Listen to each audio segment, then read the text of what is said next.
Olá pessoal, na aula de hoje faremos back-end de aplicações web usando Minimal APIs.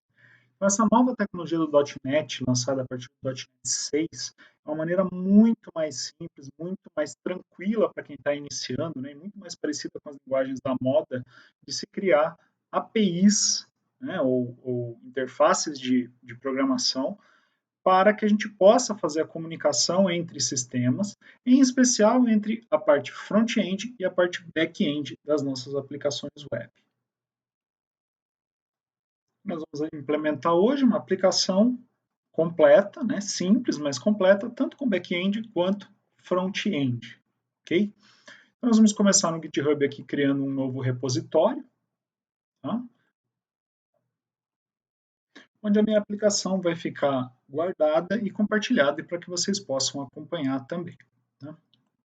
Então, se eu usar aqui o New Repository, eu já cliquei, já deixei preenchido aqui. Então, só algumas características que eu coloquei, o nome do repositório, tá? Também aqui a descrição, deixei ele público, marquei para criar um README e criar um gitignore do tipo Visual Studio, que é o que a gente usa para aplicações .NET. Eu vou dar um create repositório aqui, tá? E aí eu já tenho aqui o URL para fazer a clonagem da minha aplicação. Vamos abrir então um terminal. Vou fazer aqui um git clone. Já deixei uma pasta onde eu quero que o projeto fique aberto. E já vamos acessar aqui o nosso projeto. Se você olhar aqui, só temos os arquivos do Git. Nós já podemos abrir esse projeto no VS Code e continuar de lá. Ok, maravilha. Já vamos abrir aqui um terminal. E já estamos prontos aqui para iniciar a criação do código C#. Um projeto web não é muito diferente de um projeto console no .NET 6, tá? E para iniciar um projeto, a gente usa sempre o utilitário .NET New, que vai nos permitir usar um template, né? Só que ao invés de usar o template console, nós vamos usar o template web. Ao usar o template web, algumas coisas acontecem diferentes, né, do que quando eu uso o template console. Então, vamos ver o que ele criou aqui e vamos analisar. Né? Então, a primeira coisa, a gente tem o arquivo csproj e o arquivo program, exatamente como uma aplicação console. Temos mais alguns arquivos JSON aqui na raiz, mais um arquivo JSON aqui nas propriedades. Então, vamos começar aqui pelo nosso csproj. Né? Algumas coisas aparecem aqui de novidade, né? Então, a combinação dessas três características aqui, dessas três propriedades, são as características dos novos templates do .NET 6, né? Então, está rodando no Framework 6 e ativada essas duas capacidades, né? Essas duas funcionalidades que rodam aí no .NET 6. Tá? E o mais importante aqui é que, em vez de estar somente assim, ó, ele vem um ponto web aqui no SDK utilizado. Tá? Então, percebam que o SDK usa uma variação, né, diferente da do console. Se fosse aplicação console, ele estaria somente assim. Como é uma aplicação web, ele vem o ponto web aqui no final, então ele funciona de maneira levemente diferente por conta do SDK diferente que ele trabalha. E libera todas as funcionalidades possíveis da comunicação HTTP, né? Que o SDK de console não vai trabalhar, né? Com HTTP diretamente. A gente poderia colocar tudo na mão, mas o correto para aplicações web é usar esse SDK aqui. Né? E no arquivo program.cs a gente tem aqui o template chamado Minimal API, que é uma forma de fazer APIs em .NET de maneira muito reduzida, né, com pouquíssimo código, mas com funcionalidade completa. Então, esse aqui é o template básico da aplicação. Os outros arquivos JSON são todos arquivos de configuração, né? Os app settings são de configuração da aplicação, isso aqui também funciona em aplicação console, normalmente, mas não vem no template padrão. E o launch settings são configurações do servidor web interno que a sua aplicação contém agora por utilizar o SDK Web. Tá? Então lá a gente vai ter diversas configurações que dizem respeito a como a sua aplicação vai se comportar como servidor web. Né? Isso quer dizer que ela vai se comunicar usando HTTP para receber e para entregar dados para quem requisitar. Né? Ok? Então, a primeira coisa que a gente tem que fazer agora, né, é executar a nossa aplicação. Vamos ver então como fica com ela executando. Né? Nós vamos executar ela com .NET Run, poderíamos fazer o build e o Run normalmente, como uma aplicação console. Vamos ver o que vai acontecer. Né? A aplicação está sendo compilada. Demora um pouquinho da primeira vez. Natural. E aí vocês têm uma aplicação rodando e mostrando algumas coisas aqui para a gente no console. Né? Então vamos ler o que está acontecendo aqui. Primeiro, nós temos duas informações dizendo que a nossa aplicação está ouvindo em HTTPS, localhost na porta 7116, e também está ouvindo em HTTP, em localhost 5068. Tá? Então, nós já temos a nossa aplicação trabalhando como servidor web e ouvindo nesses dois endereços. Um endereço não criptografado, protocolo HTTP, e um endereço com comunicações criptografadas, HTTPS. Tá? Também ele diz que a gente pode, que a aplicação foi iniciada, que a gente pode matar ela com Ctrl+C, e diz também que ele está utilizando configurações de ambiente de desenvolvimento. Tá? E, obviamente, o caminho, né, onde a gente estava. Para matar essa aplicação, eu posso matar com Ctrl+C, a gente vai fazer isso já já, mas para testá-la, né, para ver o que está acontecendo, a gente precisa chamar ela nesses URLs aqui, usando um navegador. Então, eu vou começar aqui chamando esse endereço HTTP, vou segurar Ctrl e clicar nesse link, e a gente vai ver, deixa eu aumentar o zoom aqui, que chamando esse endereço HTTP localhost 5068, a gente recebe Hello World como texto. Tá? Se a gente voltar para a nossa aplicação aqui, você vai ver que é justamente essa string que está sendo dita aqui. Ó. Tá? Se eu colocar aqui dev web, salvar, obviamente que eu preciso dar Ctrl+C aqui para matar a aplicação e rodar novamente para que ela recompile, né? Ele vai reiniciar o servidor, recompilar, reiniciar o servidor e continua atendendo lá naquela mesma porta. Então, se eu atualizar, você vai ver que agora o resultado é outro. Então, ele está retornando exatamente o que está sendo escrito aqui, né? E a gente não vai ter nenhuma interação com o usuário sendo feita aqui no console. Toda a interação com o usuário vai ser feita lá no navegador. Okay? Isso é bastante interessante. Perceba que eu também posso usar esse endereço HTTPS. Então, novamente, eu vou segurar Ctrl e clicar. A diferença é que quando eu acesso em HTTPS, ele diz, né, que meu certificado é inválido. Tá? Mas eu sempre posso vir aqui avançado e ir para esse endereço mesmo com ele não seguro. Tá?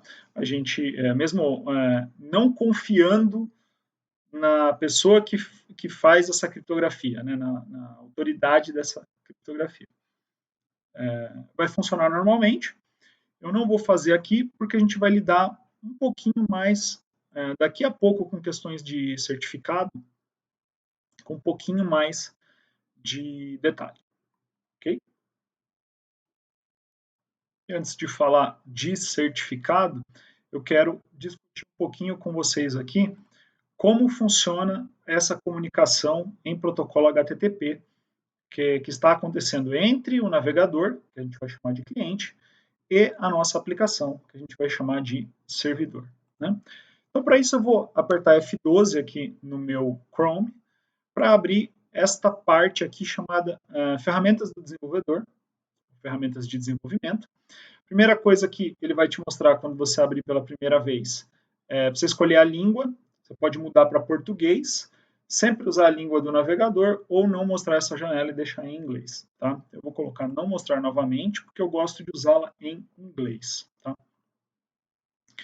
Se a gente vier aqui na aba de rede, que é a aba que nos interessa agora, nós vamos ver todo o tráfego de rede que está acontecendo aqui e conseguir entender. Né?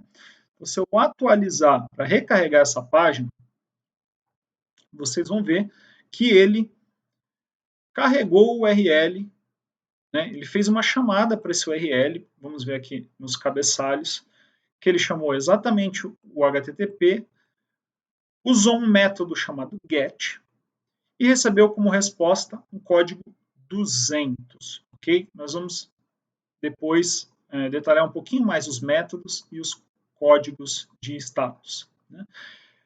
Enviou alguns cabeçalhos, né, e recebeu de volta, os que ele enviou estão aqui no request, né, enviou algumas informações no cabeçalho e recebeu na resposta algumas informações também, né, como por exemplo a data que o servidor te retornou.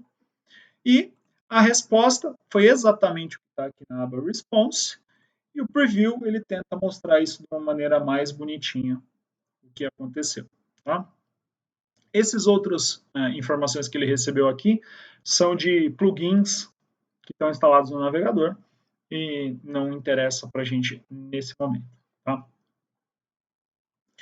Mas também foram requisitados. Então aqui é toda a história da comunicação que a gente tem, e a gente vai usar isso aqui bastante para entender o que está acontecendo na nossa comunicação. Ok? A gente também pode usar aqui, se a gente fechar, né, aqui esse detalhe, né, a gente pode olhar essa própria tabela aqui, que é o histórico de tudo que aconteceu, onde a gente tem o nome do recurso que foi buscado, o status, né, a resposta, status 200, 200 significa sucesso, a gente já vai detalhar mais, o tipo dessa requisição, que no caso é uma requisição de um documento, né, uma URL direta, e quem iniciou, que quando eu tiver order aqui, muito provavelmente ela foi iniciada ou por alguma coisa que foi digitada na barra ou veio externamente do sistema operacional. Tá? Se ele tiver sido iniciado por links, ele consegue te dizer qual foi o documento aqui que iniciou. Tá? A gente faz uma depuração, né, e um entendimento disso aqui melhor no final do vídeo com mais alternativas aqui para analisar. Antes de avançar, eu quero discutir um pouquinho com vocês a questão dos certificados, tá? Então, fatalmente, eu vou matar o nosso servidor aqui, tá? Fatalmente, alguns de vocês, quando forem fazer esse teste aqui, né, vão receber um erro, porque você não terá certificados de ambiente de desenvolvimento na sua máquina, tá? Geralmente você só tem isso quando você é desenvolvedor. E se você nunca desenvolveu uma aplicação web ou nunca instalou uma ferramenta que gera certificados de servidor, provavelmente você não terá. Então, como é que você pode saber se você tem ou não esses certificados de servidor sem os quais a sua aplicação não vai funcionar? Você pode usar o comando .NET com a opção DevCerts, ou certificados de desenvolvimento, do tipo HTTPS e pedir para ele fazer uma verificação. Então percebam que eu rodei isso aqui, e ele diz para mim que uma certificação válida foi encontrada. Tá? Para simular a situação de você não ter, eu vou usar o mesmo comando, só que com o final menos clean. Quando eu faço isso, o que ele faz? Ele limpa todos os certificados. Ele diz para mim, certificados HTTPS de desenvolvimento foram removidos. Então, agora, se eu der novamente o comando check, você vai ver que ele diz que eu não tenho nenhum certificado. Então, muito provavelmente os computadores de vocês estarão assim. Olha só o que vai acontecer se eu der um .NET Run, que a hora que esse servidor tentar entregar alguma coisa em HTTPS, né, que ele tentar subir um servidor que atenda HTTPS. Olha só, ele quebra, ó, e ele vai te dar uma mensagem aqui, ó, dizendo que ele não é capaz de configurar HTTPS porque não existe certificado. Tá? Então, se você vê essa mensagem de erro aqui, ó, tudo que você tem que fazer é criar um certificado HTTPS para você de desenvolvedor, né? Somente de desenvolvedor. E como você vai fazer isso? Usando o mesmo utilitário do .NET aqui, .NET Dev Certs HTTPS. Se você fizer isso aqui, ele vai gerar um certificado de desenvolvimento, né, para você. E agora, se você fizer check, você vai ver que existe um certificado válido e, portanto, você pode agora fazer o .NET Run e a sua aplicação vai conseguir subir para atender o HTTPS. Tá? Esse S aqui é de seguro e, na verdade, isso está dizendo que toda a comunicação que acontece aqui acontece criptografada. E o certificado faz parte do mecanismo que permite que você comunique de forma criptografada com esse servidor. Tá? Percebam que, ainda assim, ele me diz que esse certificado não é válido, né? Eu posso aceitar ele aqui, ok? Se eu clicar aqui, ele vai confiar, né, nesse certificado, mas eu posso também pedir que essa ferramenta já gere certificados confiáveis para mim. Tá? Então, se eu usar aqui no check, no final do check, um "-trust", ele vai ver se tem algum certificado que é confiável. Ele diz que encontrou um certificado, mas que ele não é confiável. Então, o que a gente vai fazer? A gente vai limpar o nosso certificado, usando o "-clean". Podemos testar novamente. Você vai ver que não tem certificado. E agora a gente vai criar um certificado e já indicar que ele é confiável. Então, eu vou fazer o mesmo comando que gera o certificado, só que eu vou colocar o "-trust" no final. Sendo assim, ele criou o certificado e já indicou para o Windows que esse certificado deve ser instalado localmente. O Windows te dá um aviso se você confia nessa origem chamada localhost. Se você disser que sim, ele gera o certificado de desenvolvimento e já grava no Windows que esse servidor é confiável. Tá? Sendo assim, quando a gente checa aqui, ele vai dizer que encontrou um certificado confiável e ao subir o meu servidor, o Windows sabe que esse servidor é confiável. Tá?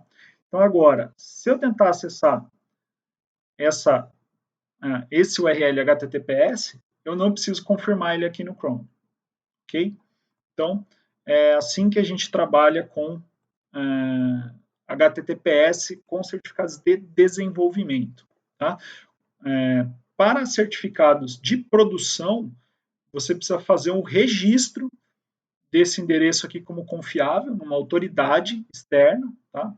Isso muitas vezes pode acarretar custo, existem alternativas gratuitas também, mas de maneira geral isso aqui você vai resolver diferentemente em cada local onde você for hospedar isso aqui em produção. Tá? A última coisa interessante a se saber sobre isso é que existe uma maneira de você garantir que você sempre vai usar HTTPS. Tá? Então, deixa eu rodar novamente aqui. Percebam que a tua aplicação ela tem dois URLs, uma URL HTTP e uma URL HTTPS. Se eu acessar HTTP, ele me leva para o endereço que eu acessei. Se eu acessar HTTPS, ele me leva para outro endereço. Percebam que eles estão em portas diferentes. Né? Mas, o que eu posso fazer é o seguinte, né? E é uma boa prática, é dizer que, mesmo que ele tente acessar HTTP, você sempre redirecione para uma conexão segura. Se ele digitar HTTP, que é o normal, as pessoas digitarem HTTP, você força ele redirecionar para HTTPS de modo transparente para o usuário. Como é que você pode fazer isso? Né? Aqui, após, né, a criação da variável app, que a gente já vai discutir bem como é que funciona isso aqui, você pode dizer para ela que você vai pedir para sempre redirecionar o HTTPS. Então, esse aqui é o comando, app.use HTTPS redirection. Okay? Se você escrever isso aqui e rodar a sua aplicação, vou dar um .NET Run aqui. Olha só, ele ainda vai estar escutando nas duas URLs, tanto na HTTP quanto na HTTPS. Tá? Mas o seu servidor aqui vai se comportar de uma maneira diferente. Se você chamar o link de HTTPS, não há nenhuma novidade, né? HTTPS localhost 7116. Agora perceba, eu vou chamar o URL sem o S, o URL não seguro. Olha só o que vai acontecer.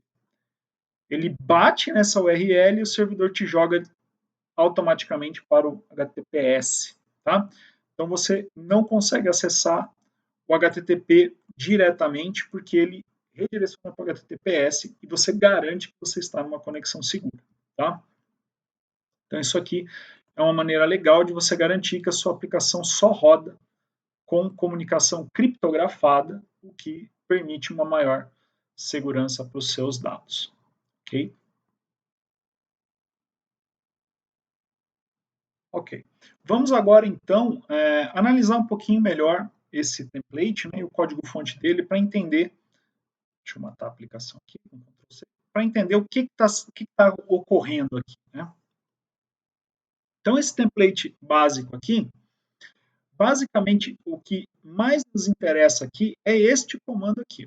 Esse comando aqui diz para a gente que o nosso programa vai rodar, né, vai executar uma variável chamada app. Né? E percebam que esse é o último comando que a gente tem aqui, e é um comando que gera um loop infinito. Né? Que vai ficar em loop infinito até que você mate a aplicação lá com Ctrl C. Né? Então, a intenção é que essa aplicação fique rodando no servidor 24/7, né? E recebendo requisições vindas da web ou da intranet ou de qualquer lugar, né? De usuários ou de outras aplicações, isso é transparente. E essa aplicação, enquanto está rodando, ela deve ser capaz de receber requisições HTTP, processá-las e devolvê-las ao usuário com o resultado. Né? Essa variável app, ela é uma web application, né? Uma aplicação web, e eu inicio ela usando este método build, né? De um objeto que nos ajuda a criar aplicações web. Né? Então, esse objeto builder, ele é um construtor de aplicações. Percebam que eu inicio esse builder usando a classe web application, né? E o método create builder, que vai iniciar o construtor de aplicações para a gente, e a gente está construindo a aplicação sem mudar nada nos parâmetros dela. Né? A gente vai eventualmente no futuro adicionar configurações antes de construir a aplicação. Mas uma vez construída a aplicação, a gente pode rodá-la, né? Mas para que ela tenha alguma funcionalidade, eu preciso adicionar coisas que o .NET chama de middlewares. O que é um middleware? Né? São pequenos códigos, né? Pequenos programas cuja entrada é uma requisição HTTP e a saída é algum processamento em cima dela. Né? E aqui eu tenho uma lista, né, uma pipeline de middlewares que vão ser executados um após o outro até que a requisição seja finalizada. Né? Então, muitas coisas que a gente fizer aqui referenciando o app, né, referenciando a aplicação, vão adicionar esses middlewares, né, essas pequenas aplicações que vão tratar parte das requisições, modificando-as e permitindo que uma resposta chegue para o usuário. Então, a gente já usou como exemplo aqui um middleware chamado use HTTPS Redirection, que ele trata, né? Se essa requisição tiver vindo em HTTP, ele muda para o HTTPS. Né? Então, isso aqui é um middleware útil. Né? E esse outro middleware aqui que vem no template, ele fala o seguinte, mapeia para mim todas as requisições do tipo GET vindas do URL raiz para esta função aqui. Ó. Isso aqui é uma função. Eu posso declarar a função de qualquer maneira que o .NET permita. Tá? A gente vai ver algumas maneiras de fazer isso aqui. Mas qualquer maneira que você possa ter uma função no .NET e referenciar ela aqui dentro, funciona. Tá? Como um método de classe, como uma função anônima, uma função local, enfim. Todas elas vão funcionar. Tá?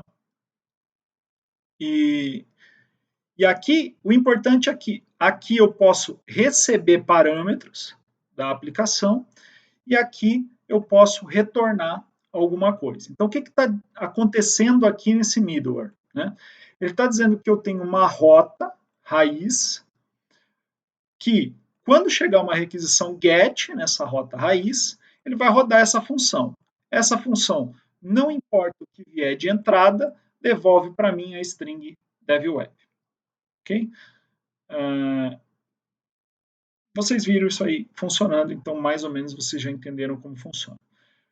A nossa função aqui é eventualmente mudar configurações antes do início do app, né, da aplicação, e adicionar middlewares antes da execução da aplicação para todas as situações que são de interesse para mim dentro da minha aplicação. Ok? Apesar dessa aplicação parecer uma aplicação console, a gente já viu que não é, né? A gente pode usar o console. Tá? Então, nada me impede, por exemplo, em aqui usar um console write line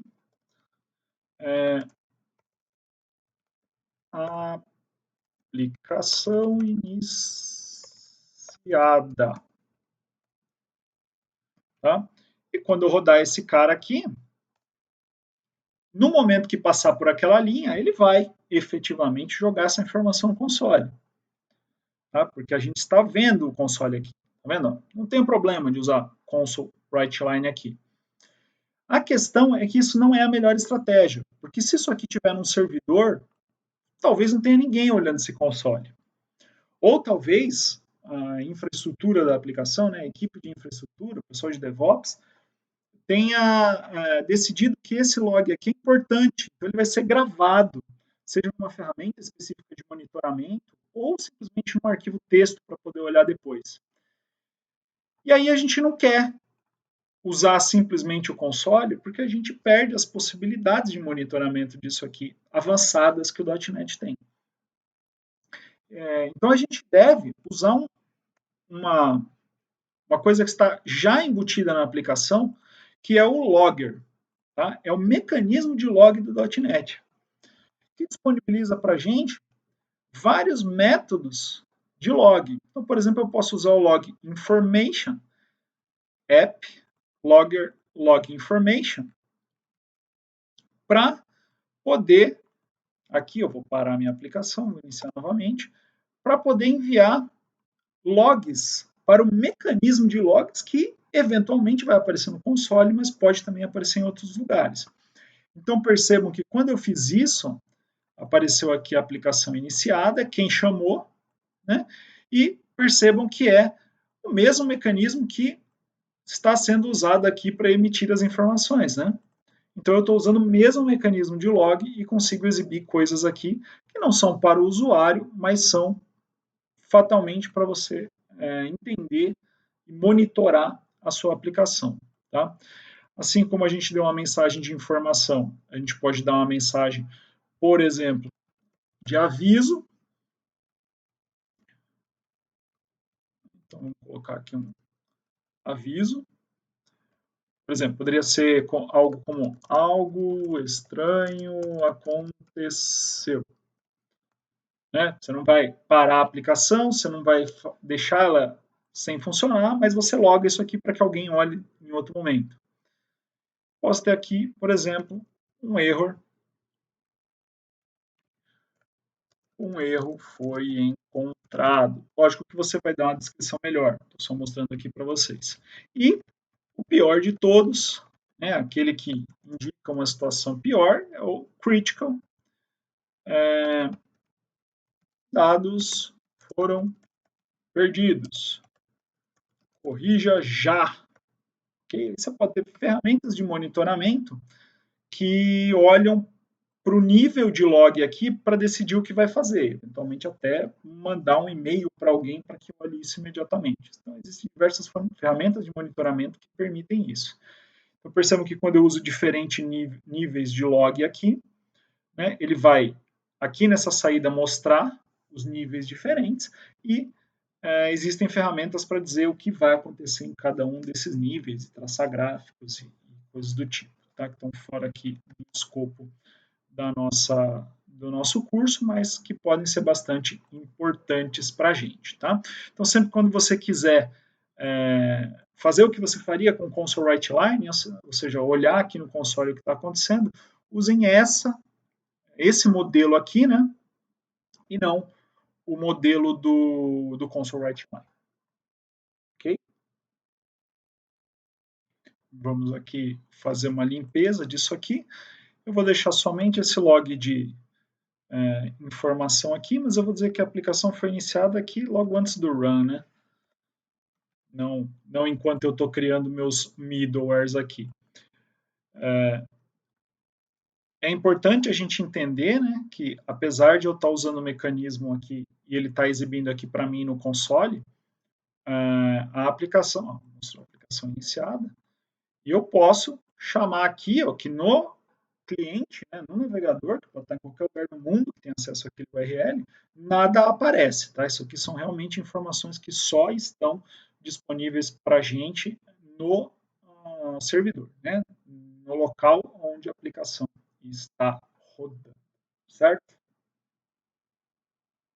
A próxima coisa que a gente quer ver aqui é como que eu posso interagir então com essa API, né? Então perceba que inicialmente a gente está construindo o back-end de uma aplicação e não o front-end, né? Então eu não estou preocupado aqui com este visual, mas sim com as possibilidades de chamar uma URL e receber uma resposta. Então aqui no caso eu chamei a URL barra, né, a raiz, e retornou esse texto. É exatamente o que está sendo dito aqui, né? O verbo get. Uma coisa interessante é que sempre quando você digitar um endereço na barra aqui, ou clicar num link, o método utilizado do HTTP vai ser o get, tá? Na URL barra. Mas eu poderia mudar isso aqui. Então, por exemplo, eu poderia ter uma aqui barra hello world, tá? Vou mandar aqui a mensagem hello world e vou colocar mais uma aqui, vou mapear uma outra resposta, que vai ser o hello CS, que eu vou dar hello C#. Então agora a minha aplicação vai responder esses dois endereços aqui. Vamos rodá-la de novo? Vou matar a aplicação, rodar de novo.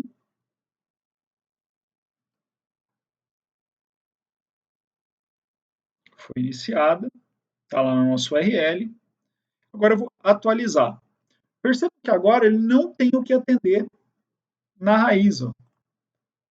Ok? Que você só disse para ele atender em barra hello world e em barra hello CS. Então, percebam que se eu vier aqui no navegador e digitar barra hello world, ele responde com isso aqui. Se eu digitar barra CS, ele responde com isso aqui. Exatamente o que a gente falou aqui, né? E qualquer outra coisa que não tiver mapeada, que eu digitar aqui, ele vai retornar para a gente um erro 404. Okay? 404 significa não encontrado. Certo? Para que eu possa testar, né, essas minhas rotas, né, os endpoints aqui de acesso, a gente pode pedir para o .NET adicionar para a gente uma telinha, né, onde a gente possa interagir com os nossos endpoints, para ficar digitando lá na barra de endereço, né? Uma facilidade para a gente e uma documentação das coisas que estão na nossa API. A gente poderia fazer da forma que a gente quisesse, mas existe um padrão chamado Open API, né, ou API aberta, também conhecido como Swagger. Vamos adicionar isso no nosso projeto e ver como isso aqui fica. Né? Então, a primeira coisa que eu vou fazer, eu vou matar a aplicação e vou adicionar um pacote do Swagger no nosso projeto.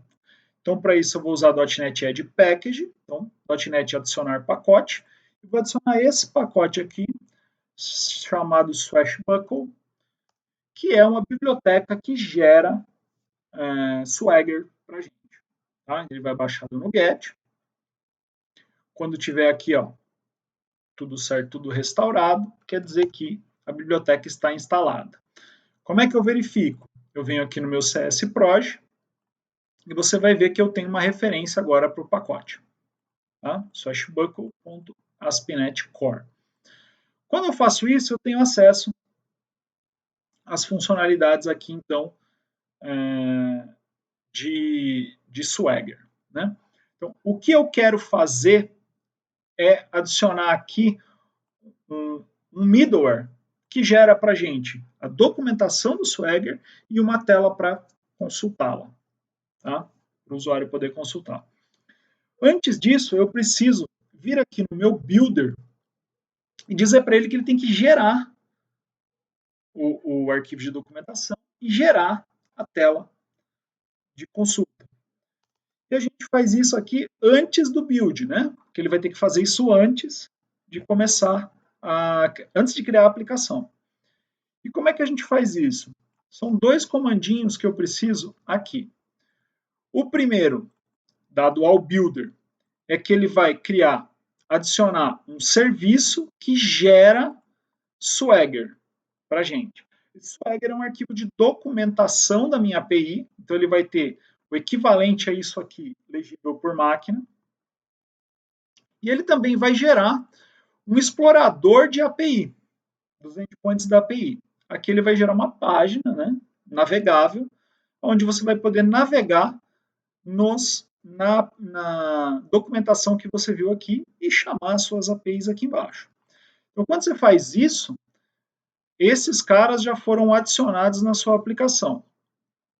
Mas você ainda não adicionou um middleware aqui para que a sua aplicação possa entregar esses caras. Né?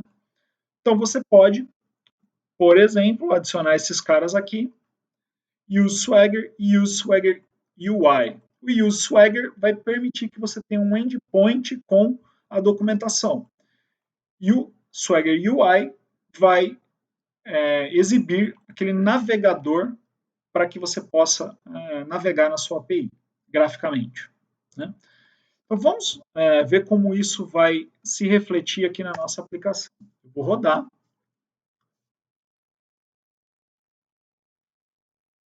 Isso não é obrigatório, tá? Mas é uma prática muito recomendada. Então, aplicação rodando. Percebam que eu posso chamar o endpoint. Na raiz continua não tendo nada.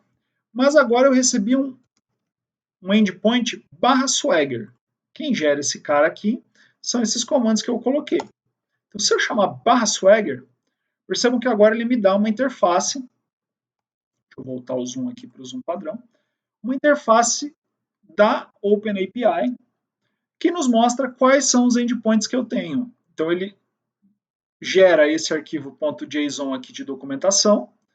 Né? Se eu abrir em outra guia, você vai ver o JSON aqui, ó, que é a documentação. Tá?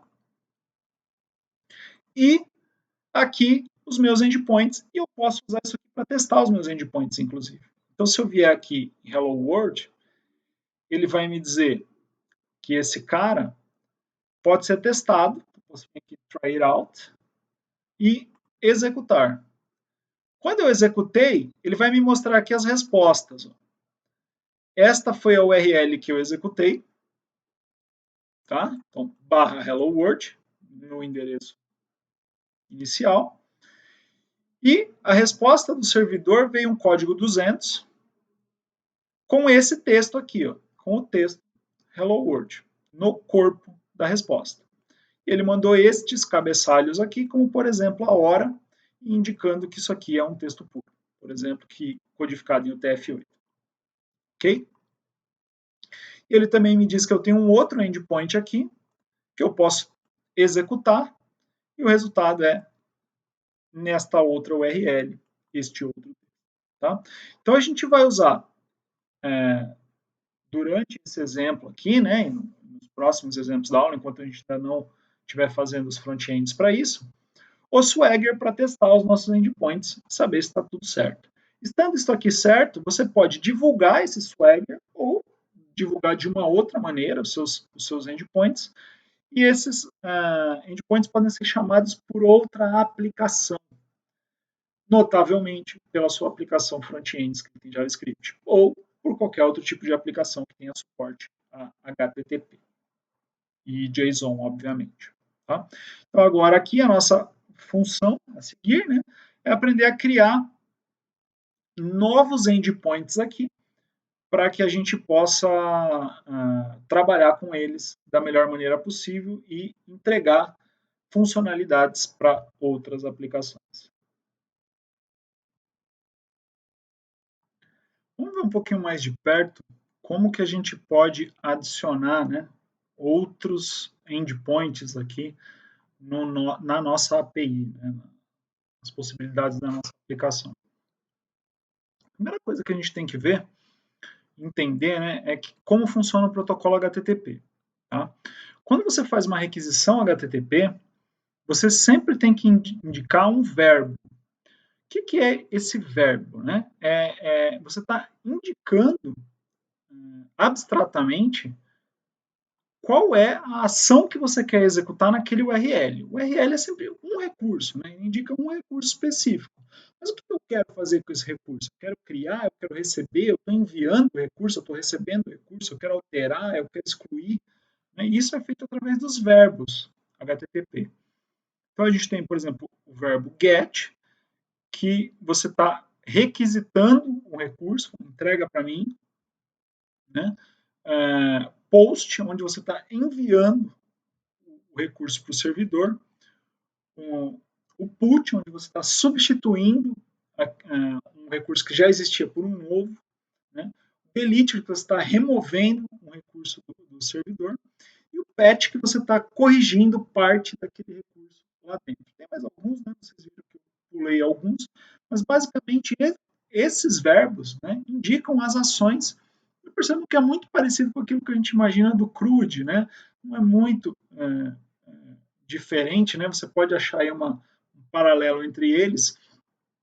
Mas o importante é dizer que uma requisição HTTP ela sempre tem um verbo e uma URL. Então eu aponto para uma URL e digo o que eu quero fazer lá a partir do verbo.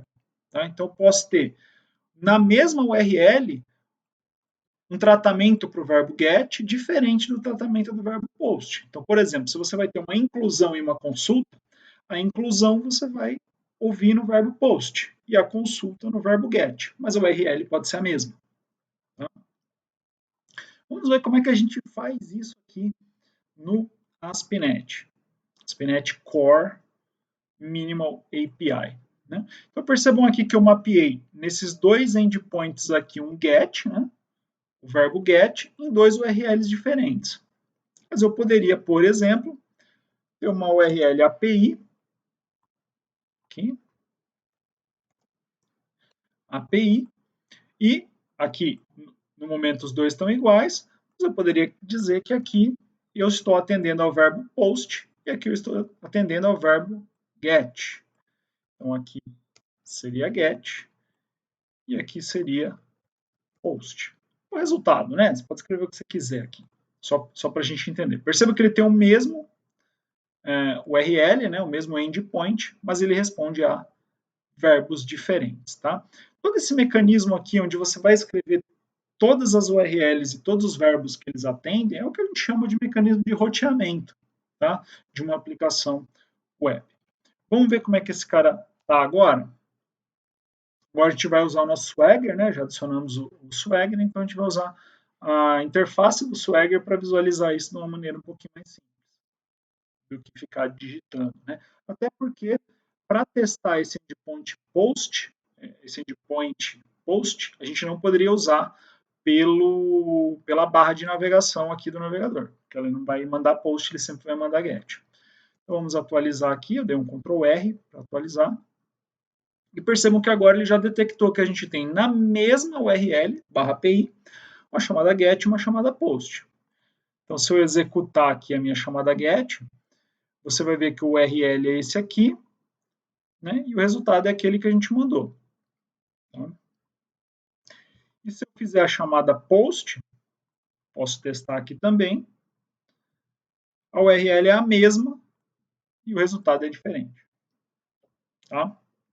Se você estiver usando Linux, Mac ou tiver instalado WSL no Windows ou alguma ferramenta que tenha os utilitários do GNU, você vai ver que existe um utilitário chamado curl, de linha de comando, que você pode fazer requisições HTTP. E o Swagger sempre te dá o comando curl equivalente para fazer isso. Tá? Então, se você tiver um terminal Linux em algum lugar, pode copiar isso aqui e rodar, e você vai ver a mesma coisa que aqui no Swagger como resultado. Né? Então, eu percebo, então, que eu posso ter atender a diversos verbos HTTP. Vamos ver alguns exemplos de como isso aqui funciona, né, nos principais verbos. Vou matar a aplicação aqui e vou colar aqui alguns exemplos. Então, por exemplo, nesse exemplo aqui eu estou mapeando get na URL barra API. Na verdade, eu coloquei aqui todos com a mesma URL, tá? Só para a gente exemplificar. Método get, método post, método put, método delete e essa última opção aqui, que permite eu colocar mais de um método ao mesmo tempo. Então, eu poderia colocar pet aqui e get também, né, no mesmo manipulador de resultado, mas eu coloquei ele aqui porque o método pet não tem aqui uma função pronta, né, .NET, pelo menos até agora, deve ter no futuro. Então, se você quiser mapear um verbo que não está na lista pronta aqui, você faz ele dessa maneira. Então, vamos ver como é que fica a nossa aplicação agora, respondendo a todos esses verbos. Né? Então, percebo que ele está aqui com uma string dizendo qual verbo que ele respondeu. Se eu atualizar meu Swagger aqui, a gente vai perceber que ele vai mostrar todas as opções aqui. A gente pode testar as demais, né? Então, se eu der um put aqui, ó, eu recebo a resposta certa. Se eu der um delete, ele também chama o método certo. E se eu der um patch, né, também você vai ver que ele consegue chamar o método certo, todos na mesma URL. Bom? Então é assim que eu crio, né, os meus endpoints para verbos diferentes. Óbvio que eu posso colocar rotas diferentes também, né? Então posso chamar essa aqui com barra 1, essa aqui com barra 2, essa aqui com barra 3, barra 4, essa aqui com barra XYZ e essa aqui com barra banana. Ok? Eu vou indicar aqui qual que é o URL que eu quero que esse cara atenda e qual o verbo que eu quero que esse cara atenda. Isso que o mecanismo de roteamento do .NET vai fazer. Tá? Então, se a gente atualizar aqui agora, você vai ver que já está documentado exatamente quais são os URLs que a gente atende. Tá? Então, eu posso pegar esse get aqui, vou abrir uma nova aba aqui, ele está em barra API barra 1, opa, não barra A, né? Barra API barra 1. Percebam que ele atende normalmente, né? Os gets, né? O post que é no /2 aqui, você vai ver que ele não vai conseguir atender, porque ele faz uma aquisição get. Inclusive, ele te dá um código de erro diferente do 404, ele te dá um 405. Tá? A gente já vai falar um pouquinho mais de código de retorno. Então, aqui eu tenho, né, uma forma de testar esses caras e como mapear as minhas chamadas para os diversos verbos do .NET, do HTTP. Também nada me impede, a gente já viu esse exemplo, né, de ter mais de uma chamada no mesmo verbo, só que, obviamente, com URLs diferentes, né? Então, aqui, se eu tiver a URL 1, 2 e 3, os três mapeados para o GET, não tem nenhum problema, eu vou ter 3 endpoints GET para 3 URLs diferentes aqui na minha API. Vou atualizar. Vocês vão ver que ele vai atender nessa URL somente GET, nessa URL GET POST e nessa URL somente GET e assim por diante. Tá? Então, na hora que a gente vai desenhando a maneira que as nossas aplicações vão se comunicar, a gente tem essas possibilidades todas aí. Vamos agora ver como a gente faz para receber informação no servidor vinda do cliente. Né?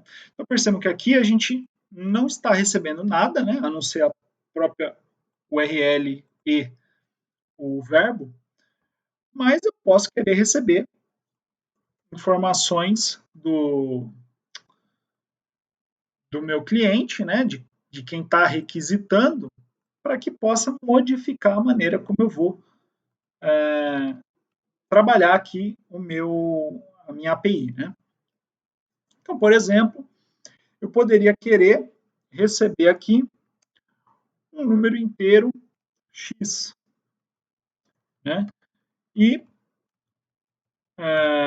usar ele aqui na minha resposta. Então, por exemplo, vou criar um template aqui e vou dizer o que foi recebido? Foi recebido um x igual a essa variável x aqui. Então, em vez de mandar uma string fixa, eu estou mandando uma string que vai retornar o número que ele me enviar. Então, você vai receber de volta, né, o próprio número. Então, só para a gente ver como é que funciona aqui. Então, isto aqui é um parâmetro, tá, da minha função que manipula o get nessa URL. Tá? Então, eu estou dizendo que para que eu possa manipular o get nessa URL, eu preciso saber o valor de x. Tá? Vamos ver como é que isso aqui fica lá no nosso Swagger.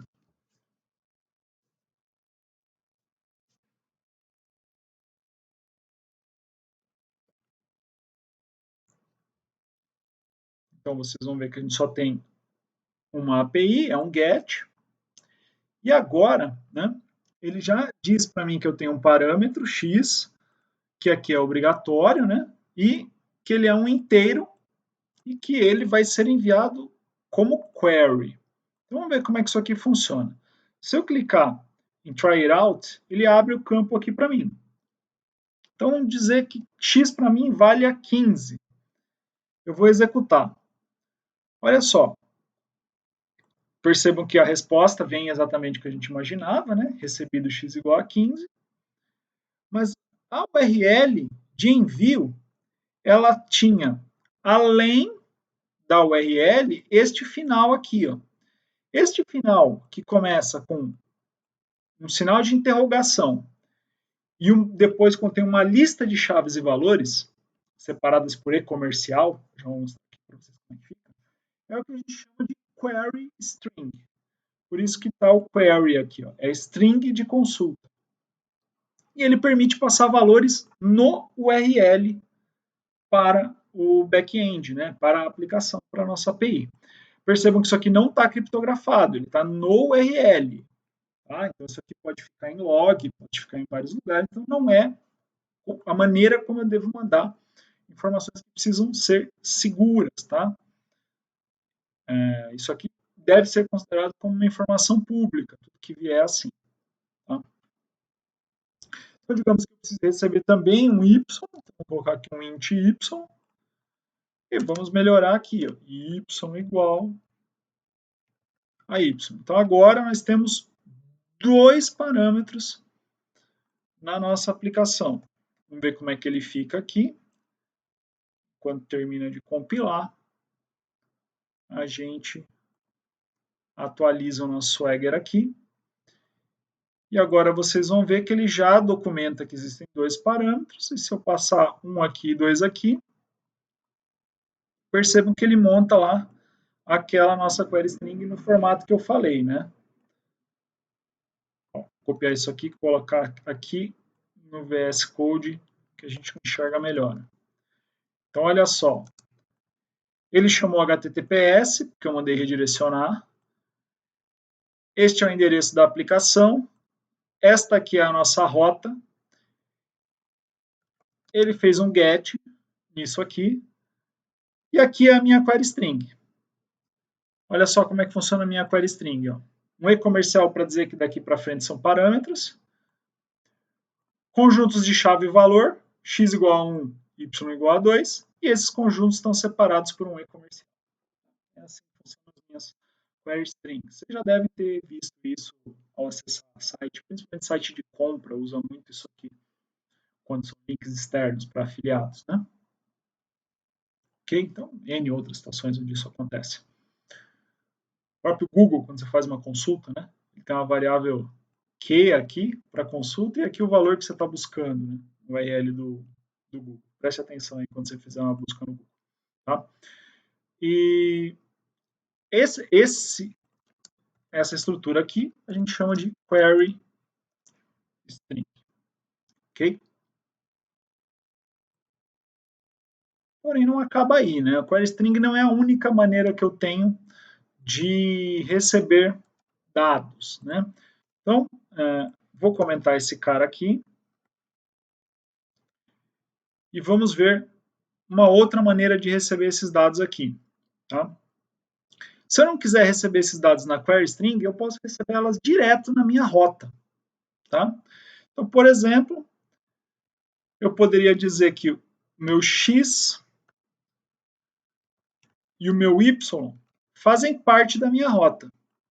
Tá? Então, tudo que eu receber depois dessa barra e antes da próxima barra vai ser o x. Tudo que tiver depois da última barra vai ser o y. Vamos ver como é que isso aqui fica lá no nosso Swagger.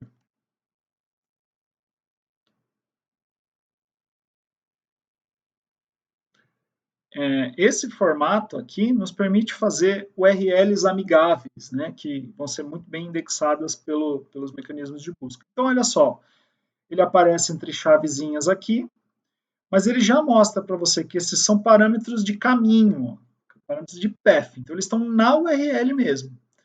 Se eu mandar aqui x igual a 2, y igual a 5, percebam que a URL que ele vai montar coloca esses caras naquela posição que eu escrevi na rota. Funciona normalmente. Tá? Isso aqui é interessante para a gente entender aqui, ó, que é também um get, mas acho que não copiou. Deixa eu copiar aqui. Ele passa o meu x e y aqui direto na minha rota. Ok? Então, o próprio URL está indicando para mim quais são os valores que eu quero. Tá? Eu posso, obviamente, mixar os dois também. Tá? Ter parte na rota, parte como query string. Mas percebam que aí eu já vou começar a ficar bagunçado, né? Porque não tem uma maneira muito boa de fazer isso aqui direto dessa maneira. O que o .NET nos permite fazer de uma maneira elegante é indicar de onde tem que vir cada um dos nossos parâmetros. Então, para isso, o que eu vou fazer? Eu preciso adicionar uma referência. Eu vou vir aqui em cima, na primeira linha, e vou adicionar uma referência ao ASP.NET Core MVC, tá? Que é a biblioteca que contém essa maneira de documentar e dizer para o nosso programa como tem que ser os parâmetros. E eu posso pegar esse cara aqui, ó, né, e dizer, por exemplo, eu vou tirar esse y aqui, vou deixar só o x, e vou dizer que o meu x vem de um determinado local, escrevendo entre colchetes from e de onde eu quero que ele venha. Então, se o meu x vem da rota, ele vai buscar aqui no URL. E o meu y, eu digo que ele vem from query. Então, ele vai vir da query string. Se eu rodar esse cara agora, ele vai atender get, cujo x venha da rota e o y venha da query string. Então, vamos ver como é que isso aqui fica. E é muito, eu acho muito mais legível você dizer aqui, em vez da pessoa ter que ficar adivinhando, tá? Quando lê o seu código. Então, vocês vão ver que agora, esse mesmo endpoint, né? Ele recebe x na rota e y na query. Então, se eu mandar aqui 76 e 43, olha só, 76 veio na rota e o 43 veio na query. Mas eu tenho os dois valores normalmente. Você desenha a maneira que você quiser para sua aplicação, tá? Então, além da rota e da query, né, você também tem a possibilidade de utilizar o corpo da mensagem, né? Então, receber um conjunto maior de dados, né, um dado mais extenso, né, no corpo da mensagem, não no URL, né? Qual é a vantagem de você ter alguma coisa transferida no corpo da mensagem? É que ela vai criptografada e ela não fica logada por padrão, né? Então você tem uma segurança muito maior. Então, se você tiver que transportar uma senha, por exemplo, que vai ser verificada na outra ponta, você pode transportar ela no corpo da mensagem, que ela será muito mais segura. Geralmente a gente vai usar isso com o método POST, tá? Onde eu vou ter a minha URL e os meus parâmetros que ele vai ler aqui na ponta. Então, por exemplo, eu vou pegar a mesma mensagem x e y aqui,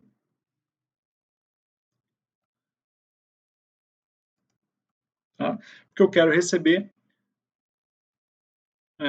x e y através do meu corpo, tá?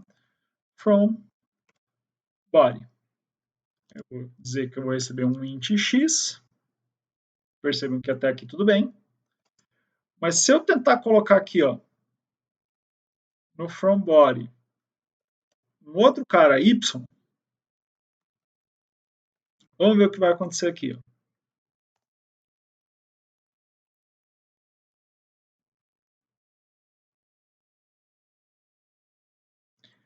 Vai ver que ele vai dar erro. Por quê? X vem de body e y não pode vir de body. Por quê? Porque já existe uma variável body. Então, perceba que só pode ter uma. Tá? E aí, como é que eu faço para esse cara poder ter um x e um y? Eu preciso criar uma classe, tá? Só para indicar. E eu posso criar num arquivo externo, ou eu posso criar aqui depois do run. Vou fazer por dentro aqui, mas vocês podem ver o vídeo de classes para ver como é que isso funcionaria no arquivo externo, tá? Vou colocar aqui que esses são os meus dados de entrada e vou definir propriedades aqui, uma propriedade x e outra propriedade y, tá? Se você não sabe o que é isso aqui, dá uma olhada no vídeo de classes que a gente tem aí no canal, tá? Então agora eu vou dizer que do meu body, na verdade, não vem um int, vem um cara que é do tipo dados de entrada. E eu vou chamar aqui essa variável de entrada. E aí eu vou pegar entrada.x e entrada.y. Agora você vai ver que isso vai funcionar normalmente. mas para isso eu tive que definir uma classe, né? Pode conter quantos caras eu quiser aqui. E essa classe geralmente é chamada de DTO, Data Transfer Object, que é um objeto que só serve para eu transportar dados de um lugar para outro, não tem comportamento, não tem nada. Né? É muito comum chamar isso aqui de DTO. Nossa aplicação está rodando. E agora eu tenho um post na URL API. E se eu tentar executar aqui, ele abre um body, aqui um texto para eu escrever e já deixa pré-configurado um JSON aqui inicial. Né? Então, se eu colocar aqui 34,78 e executar isso aqui, né, ele recebe normalmente lá do outro lado, mas nenhuma informação sensível aparece na API.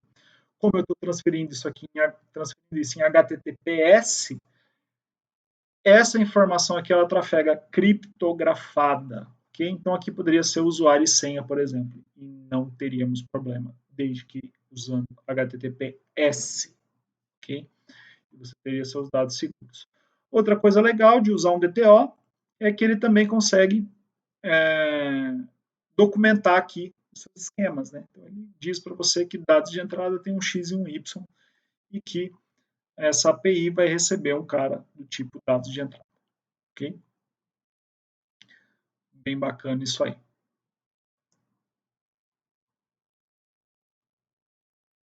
Além desses métodos from query, from root, from body, também existem outros, existem from header, tá? E também existe o from services. O from header, ele lê o cabeçalho da requisição, então quando você usa aqui qualquer transferência de rede, aqui você vai ver que existem os request headers, né, enviados pelo cliente. E aí você pode ler qualquer uma dessas variáveis aqui usando o from header. Tá? E o from services serve para que você, aqui no seu build, adicione coisas que podem ser lidas aqui por cada um desses middlewares. Né? E aí, se você quiser ler alguma coisa que foi embutida aqui pela sua própria aplicação, aí você vai usar o from services para receber a função do outro lado. Tá?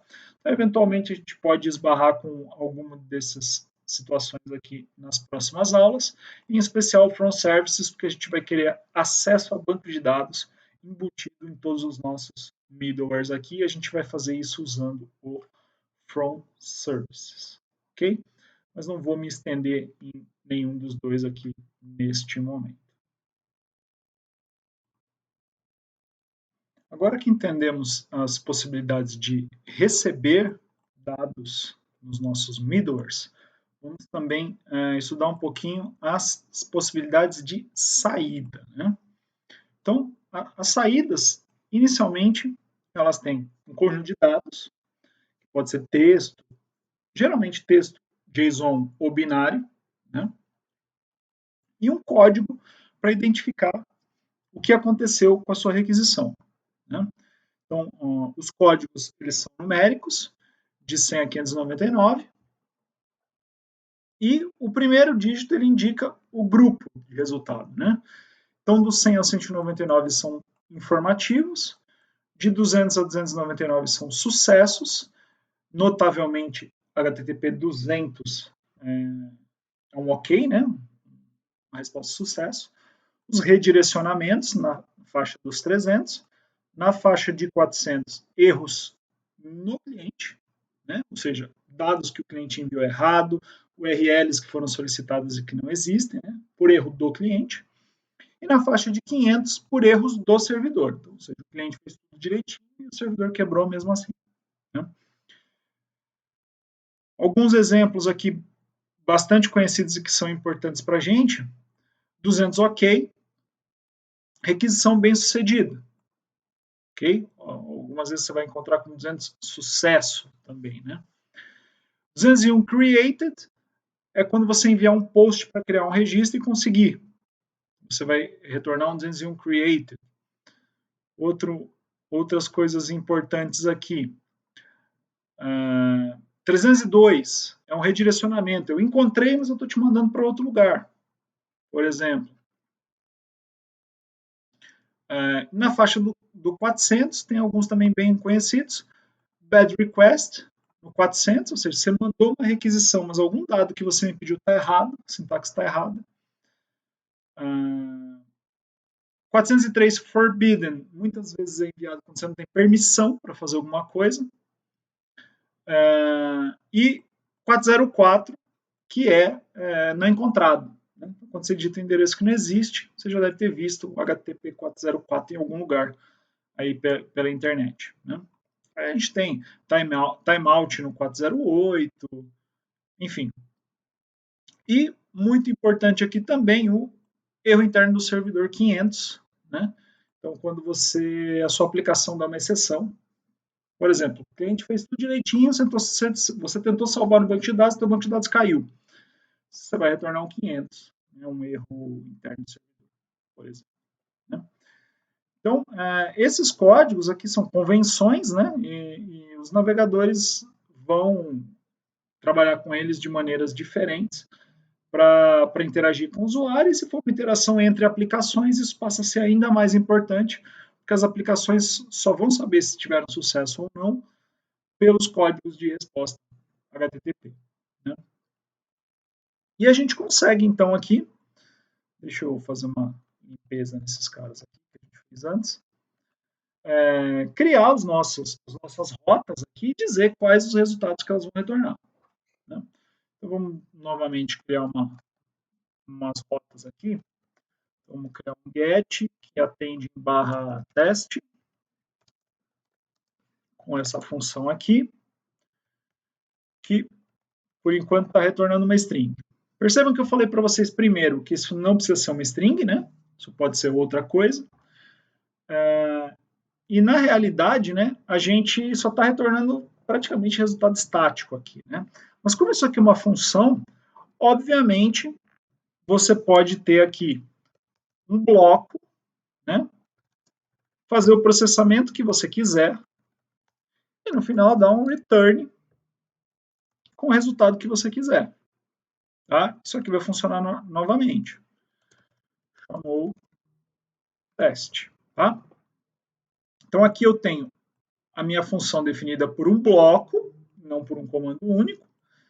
Quantos comandos eu quiser, realizando o processamento que eu quiser, e um ou mais returns, retornando o valor que eu quiser. Tá? Então, no caso aqui, eu estou mandando um retorno de texto, tá? Mas eu também poderia retornar um objeto. Então, eu poderia fazer um new, aqui, né? New, e retornar, por exemplo, x igual a 1 e y igual a teste. Né? Eu estou retornando um objeto anônimo, né? Perceba que ele não tem uma classe definida, tá vendo? Ele é um tipo anônimo que tem um x e um y. Então, x é um e y é teste. Vamos ver como é que isso aqui fica? Lá, esse aqui é interessante de ver como é que ele fica lá quando a gente chama ele pelo cliente. O mecanismo aqui do .NET, toda vez que você retornar um objeto, ele vai serializar esse objeto no formato JSON. Então, ele vai transformar isso aqui numa string no formato de objetos do JavaScript, que é o que a gente chama de JSON. E você vai conseguir lê-lo tranquilamente depois no front-end usando a linguagem JavaScript. Então, vamos fazer um teste aqui. Ó. Chamei sem parâmetro nenhum. E olha só o resultado. Ele tem esse formatinho aqui. Ó. Esse formato aqui é o que a gente chama de JSON. Tá? Se escreve assim, ó, JSON. E isso aqui, você consegue trabalhar com ele em JavaScript tranquilamente. E descrever suas aplicações de front-end com esses dados depois, posteriormente, lá para você. Outra coisa que você poderia fazer é usar um DTO. Então, aqui, como eu tinha o dados entrada, eu posso ter um dado saída. que tem um x e um y, e dizer que eu vou retornar. No meio do caminho eu posso criar aqui uma variável, sei lá, retorno, e dizer que ela é igual a esse cara aqui. Não preciso disso aqui, né? Na verdade, eu vou fazer isso aqui. Vou fazer um var, retorno, ele é um novo dado saída. Eu vou dizer que x aqui é igual a 9 e que y é igual a 17. Certo? E aí eu poderia retornar essa variável aqui. Retorno, resultado, talvez fosse melhor, né? Mais claro para a gente ler. Ok? Então também posso fazer isso, definir um objeto de uma classe que eu criei, ou não, né? Pode ser uma classe do .NET também, não tem problema. Passar os valores para ela e retornar esse objeto, que ele também vai ser transformado em JSON para ser entregue, tá? E geralmente é isso que a gente vai querer. Geralmente a gente vai retornar um resultado. Então, se eu quiser retornar uma mensagem de erro, por exemplo, a gente não precisa desse DTO e a gente poderia deixar essa classe anônima e retornar aqui, por exemplo, mensagem igual olá mundo, tá? E retornar ele aqui como um objeto com propriedade de valor e não como string vazia. Por que eu faria isso? Porque facilita demais para eu receber isso lá depois no meu front-end e tratar isso. Se eu fizer isso dessa maneira, eu consigo facilmente ter uma variável chamada mensagem lá no JavaScript com esse valor aqui. E mais, né? Se quiser outra coisa, igual a outra coisa aqui, quantas eu quiser, passando dados para o meu front-end. Então a gente sempre vai preferir retornar um objeto do que retornar string direto, o texto direto. Tá? E outra coisa, né? Aqui eu retornei um objeto, mas eu não disse qual é o código, né? Qual que é o resultado. O código HTTP do resultado, né? E como é que a gente faz isso? A gente faz isso, em vez de passar o objeto, a gente vai passar, por exemplo, results.ok e o objeto aqui dentro. Se eu fizer isso aqui, results.ok, eu estou dizendo que ele vai retornar um status 200. Se eu fizer, em vez de ok aqui, eu fizer, por exemplo, um bad request, passando esse objeto, ele vai retornar o mesmo objeto, mas ele vai retornar um resultado 400. Tá? Que vai ter uma interpretação diferente lá para o navegador, né? Se o navegador o front-end, se ele vê que recebeu um 200 com os dados, ele vai entender que está tudo certo. Se ele vê que recebeu um bad request, né, um 400, ele sabe que ele vai ter que tratar isso como um erro. Tá? Então é assim que a gente comunica isso lá para o nosso cliente, né? Para a aplicação que chamar. Então, compilei novamente aqui e vejam que agora eu vou conseguir detectar que isso que eu recebi é um erro, não 200 ok, né? Eu vou atualizar aqui, vou chamar de novo essa API aqui. Percebe que ele diz para mim aqui, ó, que a resposta, apesar de ser a mesma, ela vem com um erro de código 400. Tá? E eu consigo determinar lá pela aplicação qual foi o código de status que eu recebi e saber se o processamento deu certo ou deu errado. Né? Então a gente nunca vai retornar um objeto direto, mas a gente vai retornar results ponto alguma coisa. Você vai ver que tem várias opções aqui, tá? Mas basicamente o que a gente vai usar no dia a dia é um result ok para dar um 200, um result bad request para retornar um 400, quando os parâmetros de entrada estão errados, está inválido, faltou algum dado ou alguma coisa do tipo. Eu posso retornar, por exemplo, um results.notfound sem conteúdo nenhum, para dizer que o que você está procurando eu não encontrei. Tá? Poderia também ter um objeto aqui dentro, mas normalmente não faz sentido. Se você não encontrou, vai retornar o quê, né? E outra situação comum também é você precisar de algo mais personalizado. Então você retorna um status code para ele aqui e um número. Então, por exemplo, eu quero retornar um código, sei lá, alguma coisa que não é muito comum. Vamos ver lá. Quero retornar um 300, não, vamos ver aqui. Tinha um cara interessante aqui. Not implemented. A API está feita, mas ainda não está implementada. Ou seja, ainda não faz o que deveria fazer, mas você já tem um URL. Eu posso retornar aqui um 501. Aqui, que quer dizer não implementado. Tá? Então aqui eu posso colocar qualquer código que eu quiser, que ele vai retornar. Eu nem sei se tem um pronto aqui para not implemented. Acho que nem tem.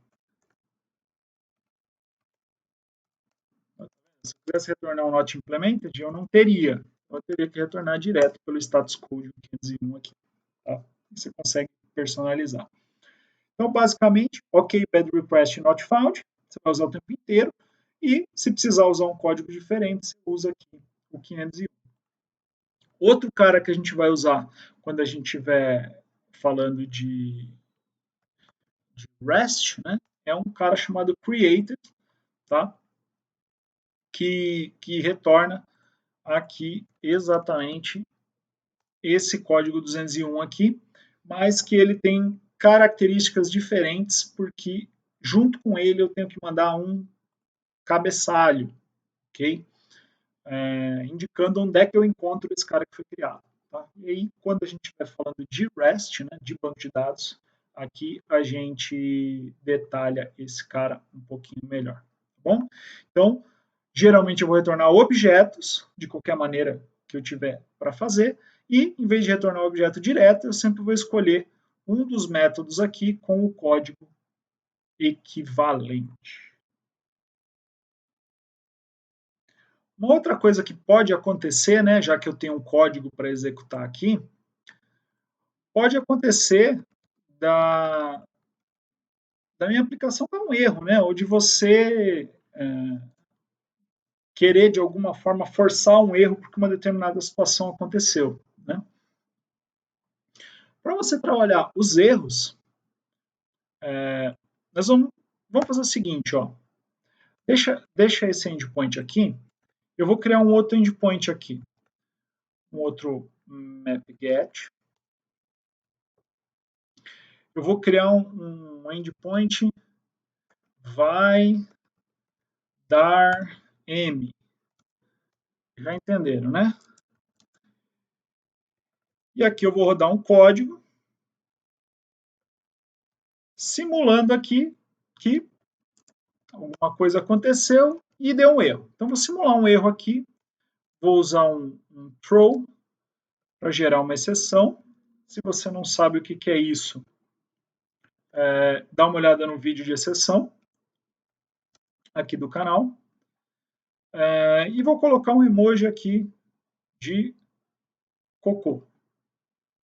Vou botar um emoji de cocô aqui, para dizer que deu M. Ok, então eu criei um endpoint aqui que quando você chamar ele vai quebrar. Ok? Com essa mensagem aqui. Então vamos ver como é que isso aqui fica.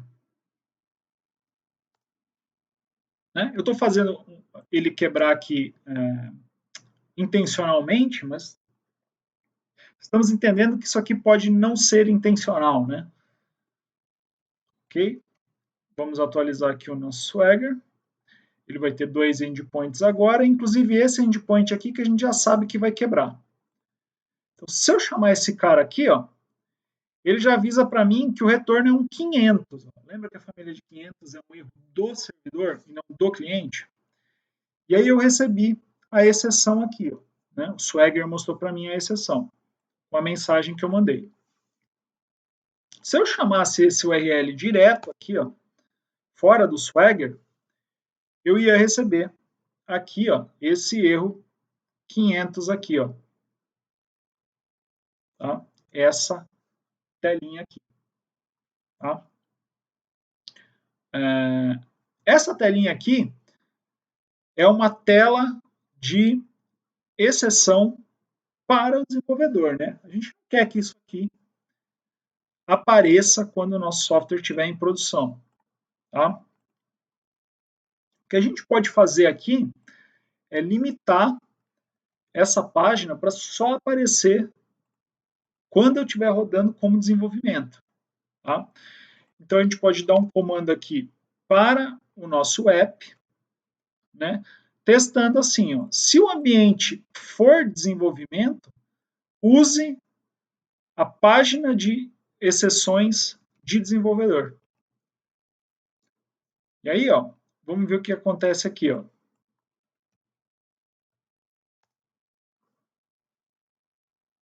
Vamos rodar de novo.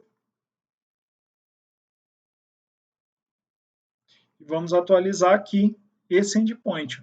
Então, percebam, ele mostrou para a gente, mas a gente está rodando esse cara como desenvolvimento, né? O erro estoura aqui para a gente também. Tá?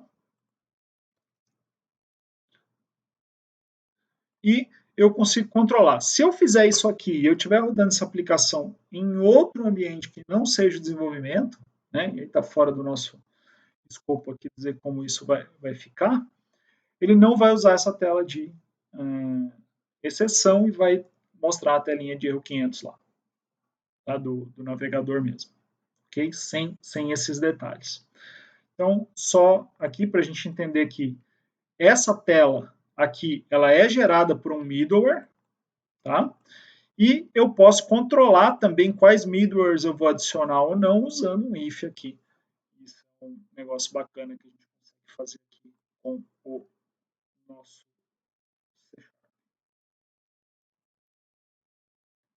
Outro middleware interessante que a gente consegue adicionar aqui na nossa aplicação é um middleware que vai permitir que ele entregue não somente dados que foram processados aqui, né, como a gente faz aqui com nesses endpoints, mas também arquivos que já estão pré-processados. Então, na verdade, o que eu quero aqui? Eu quero colocar alguns arquivos numa pasta específica aqui dentro e permitir que determinada rota entregue aquele arquivo. Então, se eu digitar uma rota específica, eu quero entregar um arquivo específico. Tá? E basicamente fazer com que o meu servidor entregue arquivos estáticos. Essa é a ideia. Tá? Eu vou fazer uma pequena limpeza aqui nessa aplicação, porque a gente colocou bastante coisa aqui. Eu quero deixar só uma rota.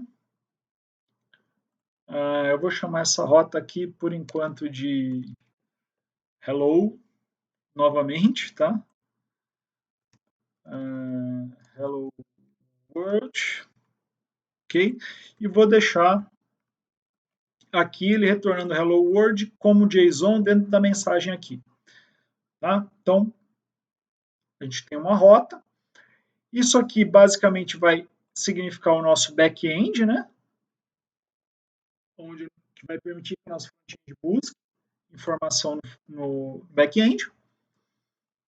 Mas eu também posso usar esse meu servidor, né? Um servidor aqui, rodando. Usar esse servidor para entregar meu front-end também. Para entregar minha página, o meu site. Né? Não é preciso fazer isso. Muitas vezes não é assim que você vai fazer, mas também é possível de fazer. E como é que a gente faz isso? Né? Primeira coisa, eu preciso adicionar aqui nos nossos middlewares, dois middlewares. O primeiro é o use static files. Se eu adicionar esse middleware aqui, o que vai acontecer? Eu posso ter aqui na raiz do meu programa uma pasta chamada www.root, tá? E todo arquivo que tiver aqui dentro vai ser entregue com o nome que tiver lá.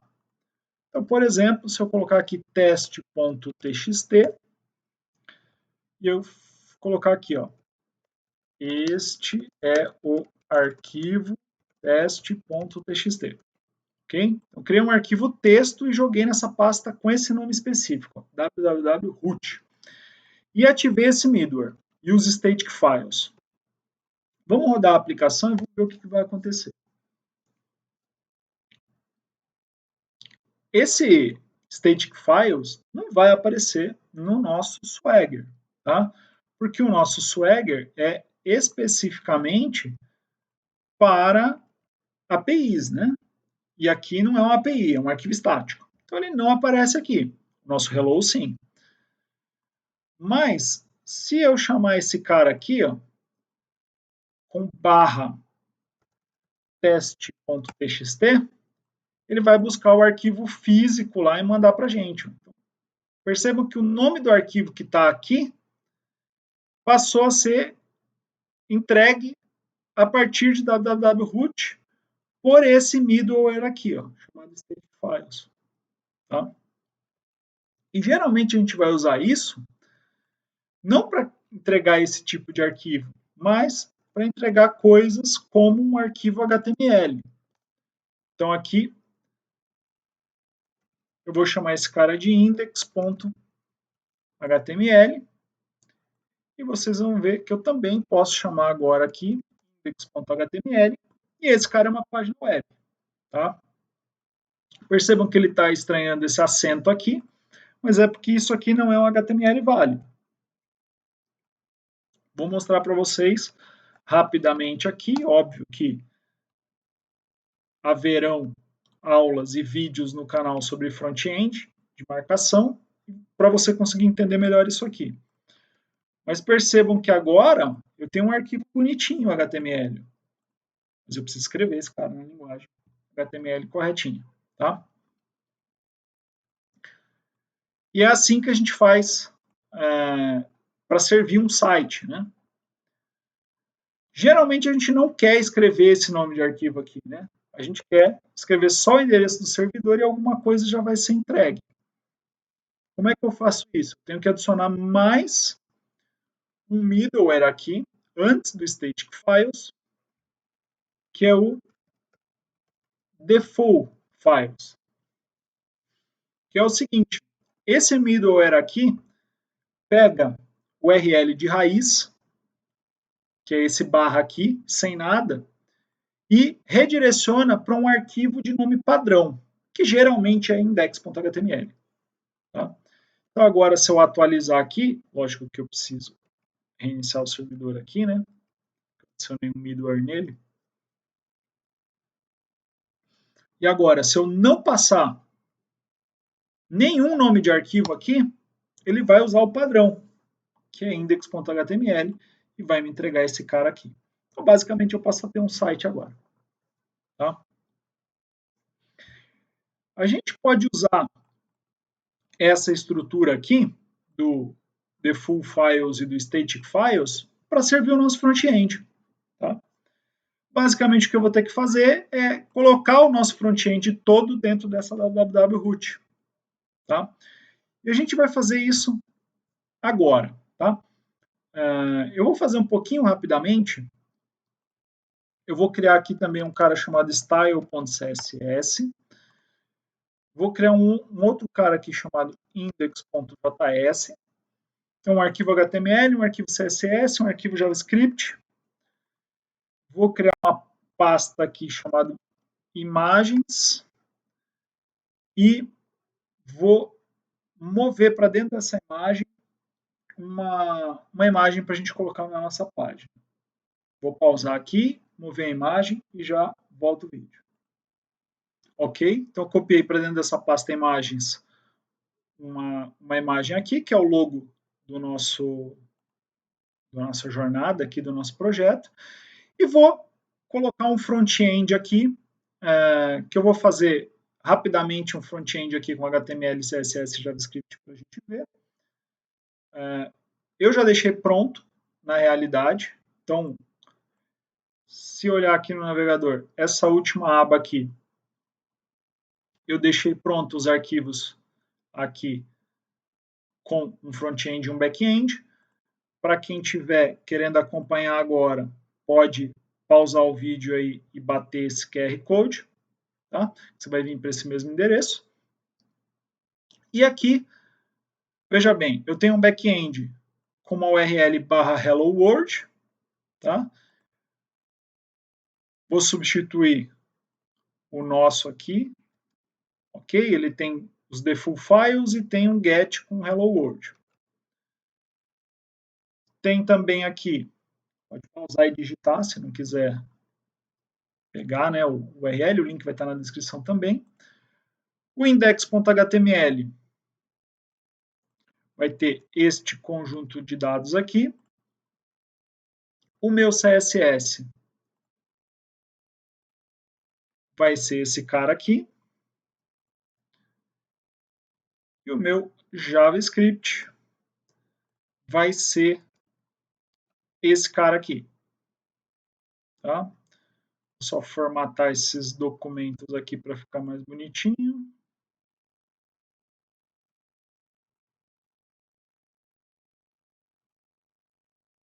Tá, o CSS já está ok. Percebam que o meu HTML ele é servido pelo default files. Aqui no HTML eu tenho a referência ao CSS e a referência ao JavaScript, bem como a referência à imagem. Tá? Então, todos esses arquivos aqui, quando essas referências, as linhas que estão sublinhadas aqui, forem lidas, né, ele vai buscar esses arquivos, vai solicitar e o nosso useStaticFiles vai entregar para o nosso cliente. Né? E aqui no JS existe uma referência à nossa API Hello World, tá?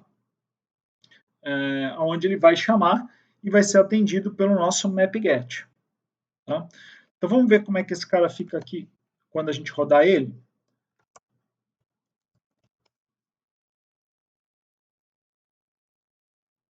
Agora eu tenho front-end dentro de www.root e back-end no nosso map-get. Então, vamos lá.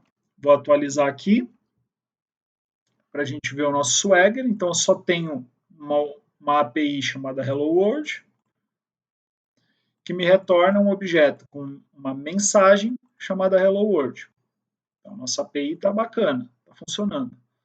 Só que se eu chamar a nossa URL raiz, a gente vai ter o conteúdo HTML, CSS e JavaScript, onde o HTML coloca os elementos na nossa página, inclusive a imagem. O CSS indica para mim esse tamanho de fonte, essa centralização e as cores. E o JavaScript vem aqui nessa API, recebe essa string e coloca aqui na tela. Perceba que se eu olhar aqui na nossa aba de Network e atualizar, você vai ver a sequência das coisas aqui. Ó. Ignora esse final aqui, que é de plugins, né? É um loader aqui que está chamando. Mas perceba, ó, eu tenho uma requisição a raiz de localhost, que me retorna o arquivo HTML. Quem retornou isso foi o useDefaultFiles e o useStaticFiles. Depois, ele tem uma referência aqui à imagem, que é solicitada a imagem mesmo, que a resposta é um binário com a imagem. Depois, a requisição do index.js, ou JS, que, ao ser executado, chama a API, que retorna em /hello world este JSON, e isso aqui já é outra coisa, já é dos plugins do navegador aqui. Mas perceba, né? A nossa sequência vai aqui até a chamada da API aqui, né? Não chamou o CSS aqui, porque já estava carregado. Mas ó, ele chama também. O CSS está aqui, chamou style.css e foi respondido com isso aqui. Tá? Então, olha só. Quando eu chamei o endereço principal, ele deu um 304. 304 aqui, vamos olhar o nosso aqui no status code. significa que não foi modificado. Ou seja, o servidor tem um cache, né?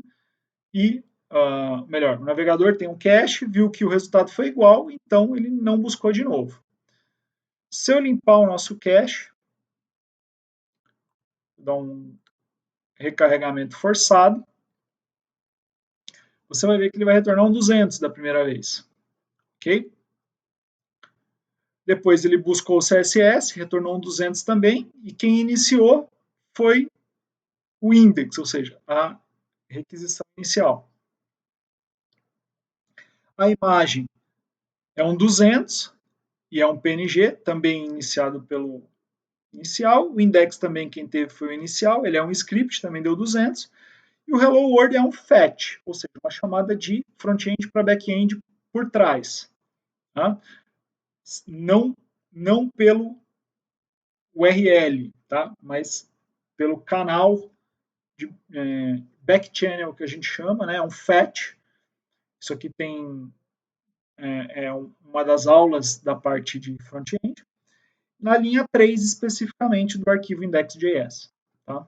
E ele também deu um 200. Então, percebe que a gente teve um status de 200 em todas as requisições. Daqui para baixo é outra coisa, não se preocupem com isso. Tá? Ok? Então aqui a gente viu como a nossa aplicação front-end, que é este arquivo, este, chamaram o back-end, que retornou isso aqui, e conseguiu exibir para a gente aqui na tela. Ok? Então, finalizando a nossa aplicação aqui, eu vou matar o nosso serviço e vou persistir esses caras aqui no GitHub. Né? Então, esses aqui são todos os nossos arquivos. Vamos adicionar ao versionamento e efetuar um commit. Finaliza a aplicação. Vamos dar um push para enviar para o GitHub. Ok, vamos ver lá no nosso repositório. Os arquivos estão todos aqui. Ok? Se você quiser pegar o repositório, pausa o vídeo aí e bate o QR Code. O URL vai estar na descrição também, tá? Para vocês poderem acompanhar. Então, é isso. Criamos aqui uma aplicação um pouquinho mais complexa do que aplicações console, porque ela lida com comunicação HTTP, mas de uma maneira muito mais fácil do que quando a gente usa o ASP.NET MVC, usando essa técnica chamada Minimal APIs do .NET 6. Muito obrigado e até o nosso próximo vídeo.